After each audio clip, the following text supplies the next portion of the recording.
4u² plus 8u, मान लेते हैं P of U equal to 4u² plus 8u। P of U क्यों माने हैं, क्योंकि यहाँ पे चर जो है यू है, इसलिए बहुपद को हम मानेंगे पी ऑफ यू, यानी कि पॉलिनोमियल ऑफ यू, हिंदी में बोलते हैं यू का बहुपद। तो क्या है 4u² प्लस 8u। अब यहाँ पे कोई भी अचर पद नहीं है, तो यहाँ पे ये इसको मध्य पद को में विभक्त नहीं करना पड़ेगा, बस 4u कॉमन ले लो तो क्या बचेगा, पहले वाले में u, तो दूसरे बचे में कितना मिल जाएगा 2, तो 4u, u प्लस 2 हो गया हमारा। अब शून्य के लिए क्या होता है, शून्य के लिए P of U equal to 0 होना चाहिए, तो P of U equal to 0 लिख देंगे, है ना। यहाँ पे क्यों नहीं किए मध्य पद में विभक्त, क्योंकि अचर पद है ही नहीं, तो सिर्फ कॉमन लेने से हमारा काम हो गया, उभयनिष्ठ लेने से, है ना। फिर P of U equal to 0, तो यहाँ से मेरे पास आ गया 4u और u प्लस 2 इजकल टू 0। इसका मतलब क्या हुआ, इसका मतलब हुआ कि 4u इजकल टू 0 या u प्लस 2 इजकल टू 0, है ना। तो 4u equal to 0 comma u plus 2 equal to 0 लिख दो। यहाँ से मेरे पास क्या आ जाएगा, 4u इजकल टू 0 से u इजकल टू 0/4, है ना। और या दूसरा हमारा क्या था, u प्लस 2 इजकल टू 0, इसका मतलब u इजकल टू 0 माइनस 2, तो यहाँ से हो गया u इजकल टू 0 या u इजकल टू माइनस 2। तो ये मेरे शून्य निकल गया, क्वेश्चन का हमारा पहला पार्ट हो गया कंप्लीट। पहले पार्ट में सिर्फ शून्य निकालना था। अब सेकंड वाला पार्ट क्या है कि हमको शून्य तथा गुणांकों के बीच संबंध की सत्यता की जांच करनी है। तो हम चलते हैं अब इस पार्ट में। जो एग्ज़ाम में क्वेश्चन पूछेगा वो शून्य तक ही पूछेगा, अगर सत्यता की जाँच करने को बोलता भी है तो कर सकते हैं, बहुत आसान है। तो शून्यकों तथा गुणांकों के संबंध की मध्य संबंध की सत्यता की जांच हेडिंग डाल देते हैं। सिर्फ सत्यता की जांच भी डालोगे तो चलेगा, अगर इतना बड़ा नहीं डालना है, और इतना बड़ा भी डाल दिए तो कोई वेल एंड गुड, कोई दिक्कत है नहीं। ठीक है, आ जाते हैं। पहला हमारा क्या करते हैं, पहले हम करते हैं शून्यकों का योग।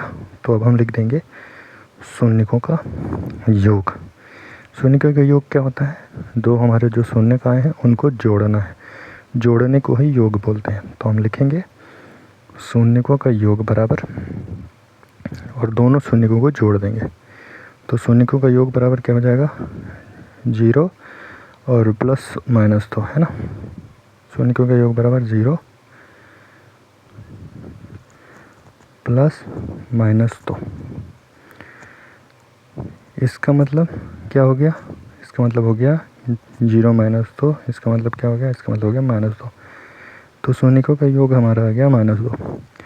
अब शून्यकों का योग निकालने के बाद हमको क्या करना होता है, हमको निकालना होता है -6 का गुणांक बटे x² का गुणांक। तो अब हम वो निकालेंगे अगले स्टेप में। हमारा आ गया शून्यकों का योग इक्वल टू -2। अब निकालते हैं इसको, समीकरण नंबर 1 दे देते हैं, और हमको निकालना होता है -6 का गुणांक बटे x² का गुणांक।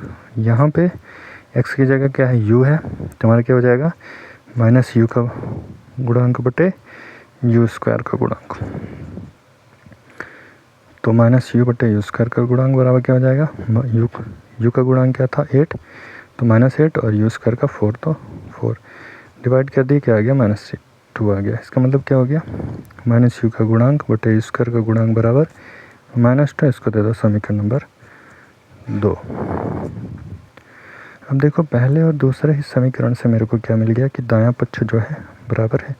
जब किसी समीकरण के दाएं पक्ष बराबर होते हैं तो उनके बाएं पक्ष भी क्या हो जाते हैं, बराबर हो जाते हैं। तो लिखेंगे समीकरण 1 और 2 से हमको क्या मिला, समीकरण 1 और 2 से हमको मिल गया कि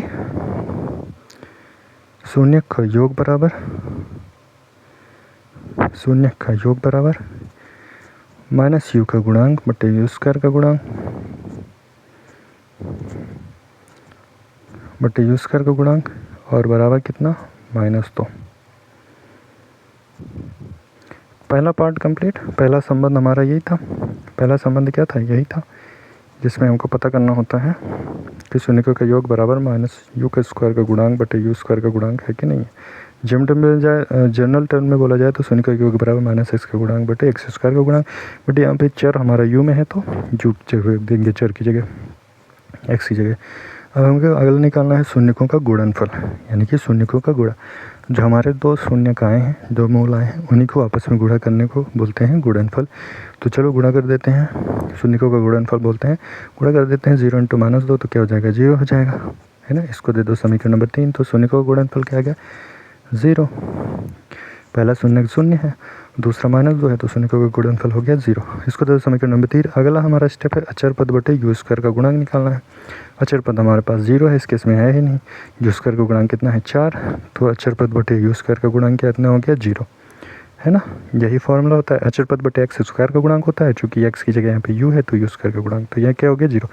समीकरण नंबर 4 दे, तो देखो तीसरे और चौथे से मेरे को दायां पक्ष बराबर मिल रहा है, मतलब बायां पक्ष बराबर जाएगा, तो लिखेंगे समीकरण 3 और 4 से मेरे को क्या मिल गया कि शून्यक का गुणनफल बराबर मिल गया अचर पद बटे यू स्क्वायर का गुणांक, और बराबर कितना, 0।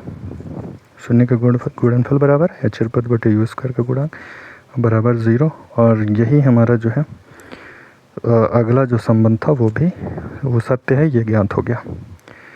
तो इस वीडियो में इतना ही, अगले वीडियो में अगला क्वेश्चन करेंगे। अगर पसंद आ रहा है तो please share, like and subscribe. Thanks for watching.